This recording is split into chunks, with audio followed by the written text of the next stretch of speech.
we've talked about communication, we've talked about vocabulary. We also need to talk about concepts, and this is a huge, huge thing for kids with combined vision hearing loss.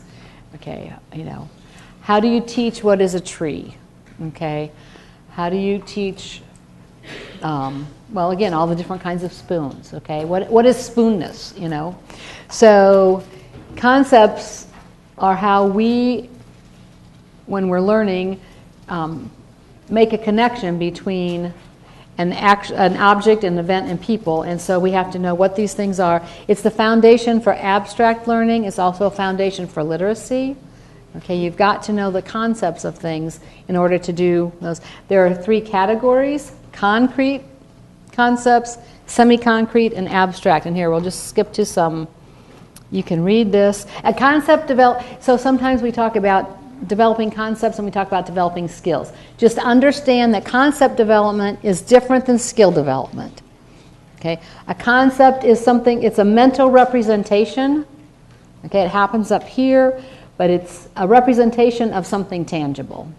Okay, so chair, dog, baby, tree, those are all concrete concepts. Okay, I mean, those are all concepts. Okay, and then those are concrete ones, and then the tangible ones like chairs and things that you can feel, and then the intangible ones like love, like red, like sky. Okay, all concepts.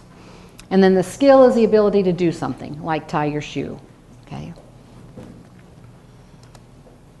So there's the 3 groups. So the concrete are the tangible things, the semi-concrete or things that, the action things, the color things, the position things, up, down, in, out, under, over, red, colors, behind, jumping, and action verbs. And then abstract, things like love, patriotism, independence. Okay. So we talked about some of the cognitive milestones, developmental milestones that were affected by vision and hearing loss, and also some concepts that are affected.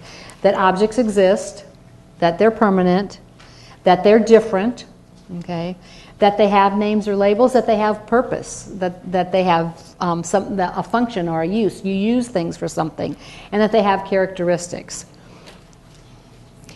So, hands-on, if you're going to teach a child a concept, you've got to do that hands-on holistic stuff. You've got to be using language all the time, okay? You have to start with where they are. You have to start with what they know and build on that. You have to use more than one way. You can't just teach it one way. I mean, one communication method. You want to use everything that works for the child, everything that's available to the child. And if it's really difficult, you want to help by taking away things that are going to make it confusing. Okay. So, if you're talking about, let's say banana, you want to teach the concept of banana. Okay. Of course, they're going to have to feel it, taste it, touch it, and all those things. But then, you know, a banana is yellow. A banana is mushy. A banana grows on a tree. You've got to add all that stuff in, not at first, but all those things are going to be attached to that concept of what is a banana.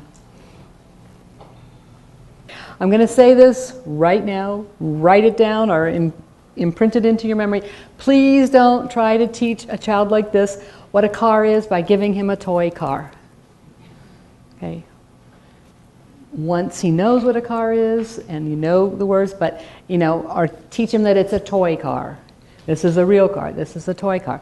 Don't use miniatures, please, because it's not an accurate representation. Remember to think again about what is it about that object that the child experiences. Okay? It's not a dollhouse bed. Okay? It's not a toy car. It's not a toy school bus. What's going to make it? Those make sense to us. They won't. It has to make sense to the child. Okay.